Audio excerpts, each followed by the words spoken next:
संपूर्ण वॉर रूममधनं माहिती घेतली. 17 लाख हेक्टर त्या ठिकाणी जमिनीच्या पिकाचं नुकसान पुन्हा आता कालपर्यंत पंचनामे आले आहे. याचेही सुद्धा आज उद्या GR निघतील. तातडीची मदत जी शेतकऱ्यांना द्यायची आहे ते तहसीलदार मार्फत कलेक्टर मार्फत ती वेगळी द्यायची आहे. शेतकऱ्याचे पैसे वेगळे द्यायचे आहेत. सोबतच जे घरं पडले आहेत त्यांचे पैसे वेगळे द्यायचे आहेत. जी काही वेगवेगळ्या आपल्याला खावटी द्यावी लागते ते द्यायची आहे. तर असं वेगवेगळं जे 8-10 प्रकारचे आम्ही आपत्ती व्यवस्थापनमध्ये जे मदत पुनर्वसनाच्या माध्यमातून जे वाटप करतो ते सारं वाटप या ठिकाणी सुरू झालेलं आहे. अनेक लोकप्रतिनिधी, जनप्रतिनिधी, NGOज आणि मोठ्या प्रमाणावर व्यावसायिक सुद्धा या ठिकाणी आपापल्या पद्धतीने त्या ठिकाणी मदत करण्याचा प्रयत्न करतात आहे. मला असं वाटतं की आपत्ती फार मोठी आहे, नुकसान फार मोठं झालं आहे. यातनंच लोकांना कसं बाहेर काढता येईल याचा प्रयत्न महाराष्ट्र सरकारचा सुरू आहे. सोयाबीनचे पंचनामे करण्याचे आदेश जे आहेत ते महसूल विभागाच्या अधिकाऱ्यांना नाही असं म्हणतायत. ते सोयाबीनचं जे येलो मोजॅक आलं त्याचे पंचनामे अजूनही सुरू झालेले नाही. त्याचेही पंचनामे सुरू करण्याचे आदेश दिलेले आहे. सर्वच नुकसानीचे पंचनामे देण्याचे आदेश सुरू झालेले आहे.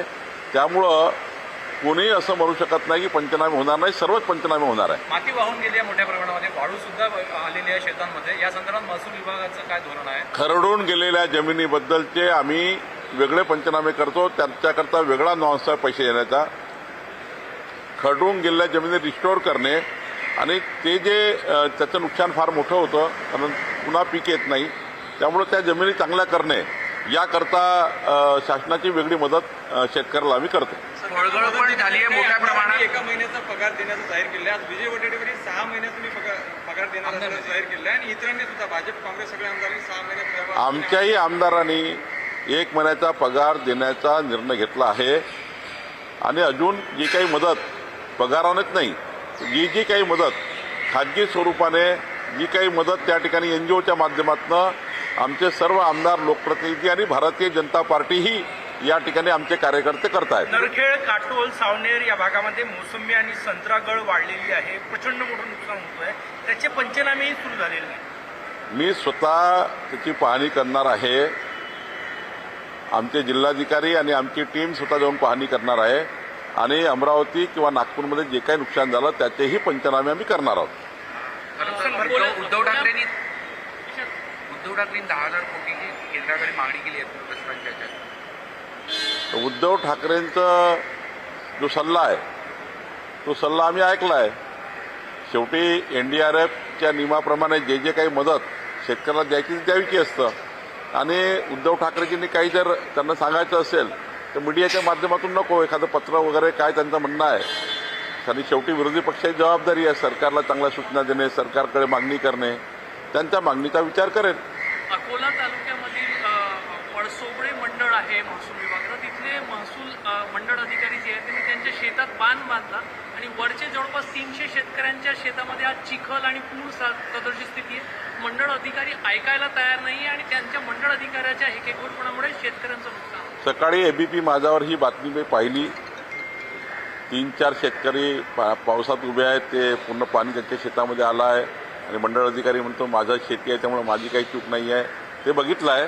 पण मी स्वतः डिव्हिजनल कमिशनरला त्या ठिकाणी चौकशी करायला लावणार आहे. आत्ताच चौकशी करायला लागणार आहे कारण मी येता ती बातमी बघितली. पण मंडळ अधिकाऱ्यांनी 300 शेतकऱ्याचं जर नुकसान केलं आहे, मंडळ अधिकाऱ्याच्या हेकेखोरपणामुळे झालं असेल तर निश्चितपणे हा फार मोठा गुन्हा आहे. यावर फौजदारी कारवाई झाली पाहिजे आणि संपूर्ण अशा बेजबाबदार अधिकाऱ्यांना किंवा कर्मचाऱ्यांना आमच्या खात्यामध्ये त्या ठिकाणी कुठलाही वाव नाही याच्यावर कारवाई नक्की होईल. केंद्र सरकारकडे काही प्रस्ताव पाठवला जाणार आहे अतिरिक्त मदत मिळावी म्हणून? या रोजच्या रोजच नुकसानचा आकडा केंद्र सरकारकडे जातोच. केंद्र सरकारकडे आम्ही ते पाठवतोच. केंद्र सरकार मग एक भूमिका घेतं की राज्याचं नुकसान किती झालं याच्यावर केंद्रही त्या ठिकाणी मदत करतं. पण आमचा रिपोर्ट रोजचाच केंद्राला जातो आहे. राहुल गांधी ने कहा है कि मॉडल पर दलितों गरीबों पीक विमा योजनेसंदर्भामध्ये निकष बदलण्यात यावे, 5 पैकी 4 निकष रद्द करण्यात यावे, अतिवृष्टी असेल किंवा इतर जे निकष आहे स्थानिक आपत्ती हे ऍड करण्यात यावं. सर्वपक्षीय आमदार या संदर्भामध्ये आक्रमक आहे. तुम्ही समाधानी आहात का सध्या जे निकष आहे पीक विम्याचे? नाही, जे काही निकष आहे ते त्या त्या परिस्थितीनुसार लावले जातात. आता राज्यावर वेगळी परिस्थिती आहे, त्यामुळे वेगळे निकष लावण्याची मागणी सर्व लोकप्रतिनिधीकडून आली आहे. त्यावर योग्य विचार करू.